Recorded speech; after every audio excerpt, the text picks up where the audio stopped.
Welcome to morning మన్నా. నేటి వాక్య దర్శనం కొరకు కీర్తనల గ్రంథం 147వ కీర్తన 13వ చరణం. ఆయన నీ గుమ్మముల గడియలు బలపరిచి ఉన్నాడు, నీ మధ్యను నీ పిల్లలను ఆశీర్వదించి ఉన్నాడు.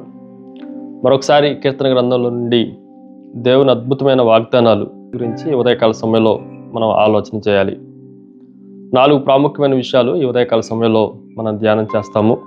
నెంబర్ 1, మొట్టమొదటిది ఫోర్టిఫికేషన్, దుర్గము, కోట అన్న మాటను మనం జాగ్రత్తగా ఆలోచన చేయొచ్చు.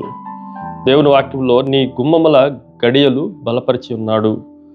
ఒక పట్టణము క్షేమంగా ఉండాలి అనంటే ఆ పట్టణ ప్రాకారములు, దాని గడియలు స్థిరంగా బలంగా ఉండాలి.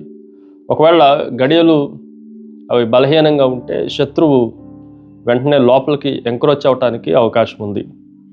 అంత మాత్రమే కాదు, వ్యక్తిగత జీవితంలోనే కానీ కుటుంబ జీవితాల్లోనే కానీ శత్రువు మన లోపలికి ప్రవేశించకుండా ఉండటానికి మనకు కూడా అడ్డుగడియలు అనేవి చాలా బలంగా ఉండాలి. ఈరోజు మనం జాగ్రత్తగా ఆలోచన చేస్తే నిద్రించే ముందు తల్లిదండ్రులు 1-2 సార్లు వారి గడియలు తలుపులు చెక్ చేసినట్లుగా, తనిఖీ చేసినట్లుగా దేవుడు తానే స్వయంగా తన సొంత ప్రజల కొరకు వ్యక్తిగతంగా తనిఖీ చేసి మనల్ని భద్రపరుస్తున్నాడు అన్న సత్యాన్ని ఉదయకాల సమయంలో గ్రహించాలి. రెండో విషయం, ఇట్ ఈజ్ ఏ ఫౌండేషన్, పునాది కూడా చాలా ప్రాముఖ్యమైనది. మన గుమ్మములు, దానిపైన గడియలు స్థిరంగా ఉండాలి అనంటే క్రింద ఉన్న పునాది స్థిరంగా ఉండాలి. పునాది బలంగా లేకపోతే గడియలు చాలా ఈజీగా, చాలా సులువుగా పాడైపోవటానికి, విరిగిపోవటానికి, పగిలిపోవటానికి అవకాశం ఉంది.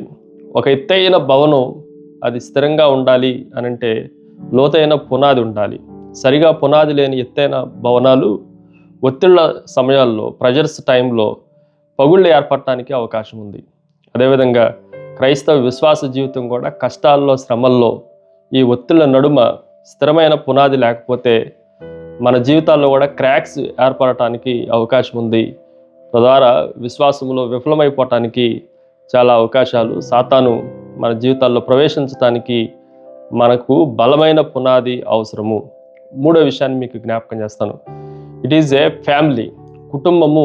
ఆ విషయాన్ని కూడా మనం ఆలోచన చేస్తే 13వ చరణంలో నీ మధ్యను నీ పిల్లలను, కేవలం మనల్ని మాత్రమే ఆయన రక్షించేవాడు, భద్రపరిచేవాడు, ఆశీర్వదించేవాడు మాత్రమే కాదు కానీ మన పిల్లలను కూడా ఆశీర్వదించేవాడు.